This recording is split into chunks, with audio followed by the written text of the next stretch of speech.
Hello, my friends, and thank you for joining me for this issue of Rise Over Run, your monthly reminder to spend some time on the rise, growing your business, over the run, running your business.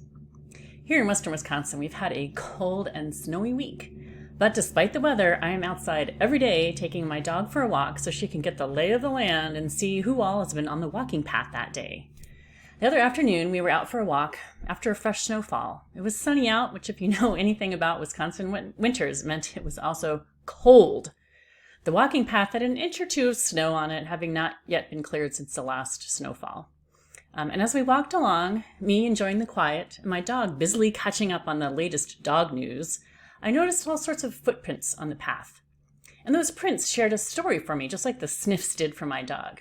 I saw rabbit prints along the edge, and what looked like two deer that had crossed the street and headed up the hill. I saw the fat tire of a bike, and what was clearly someone running in their running shoes with long strides. I saw plenty of other paw prints, large and small, of the neighboring dogs, along with the boot prints of their owners. I could see where a dog and their person turned around to head back home. The evidence of every step was there for all to see. The snow records everything, at least until the snow sweeper shows up or it snows some more. And as I followed the various patterns and the stories they were each telling me, naturally, I thought about how this relates so clearly to small business owners and their own journey. You see it, right? Here's the thing. In business, we rarely leave such visible tracks. Most of our knowledge lives in our heads. And when that's the case, no one else can follow the path because they can't see it. To really grow your business, you need to lay out a clear path, just like the ones I saw in the snow. When you start your new business, it's usually just you, or at least you making the big decisions. And that makes sense. Who else will do it? So you wear all the hats: sales, marketing, HR, operations. Your brain holds a million big and tiny decisions and processes, from how you onboard a new client to how to best reach out in a marketing message or an email. As you grow your business, there are others who can take some of that workload off your shoulders. But it can be really hard to let go, to delegate or automate. You know it makes sense, but you also think that perhaps maybe only you know how to do it right, and you're not ready to count on someone else or to automate something that could go wrong. So it seems faster just to do all the things yourself. But at some point, that just doesn't work anymore. You can't be in charge of everything, or you won't get anything done. We talked about this recently in my Business Owner Roundtable group. What if you were gone, like completely gone, out of touch, in a coma or in Bora Bora or something for 2 weeks? What would break first at your business? Side note, if you said payroll, you're not alone. So it's time to add someone to the signature file. Write down how to handle some of the more mundane tasks. Share your process. Leave a trail. Don't let this process seem so daunting. Think about it one step at a time. What if you thought about documenting procedures the way the snow recorded the footprints I saw?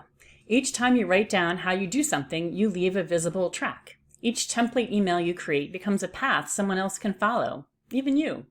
Each checklist becomes a way to ensure consistency, whether it's you, your VA, or a new hire doing the work. Automation starts with documentation. You can't systematize what's only in your head. Once it's written down, you can hand it off, improve it, automate it, and most importantly, you can stop reinventing the wheel every single time you do something. I know this can feel like a low priority task. After all, documenting processes doesn't immediately bring in revenue.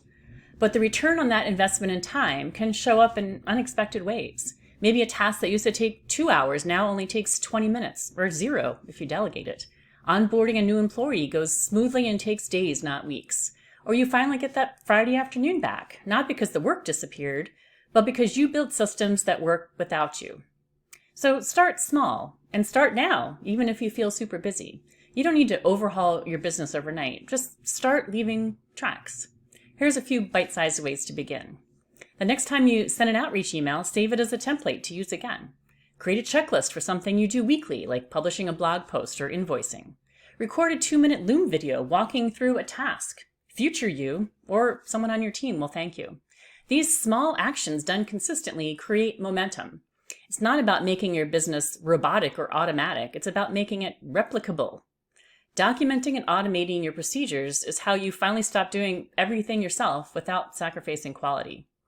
And when talent pools are limited and time is tighter than ever, this isn't a nice to have, it's essential if you want to scale beyond where you are today.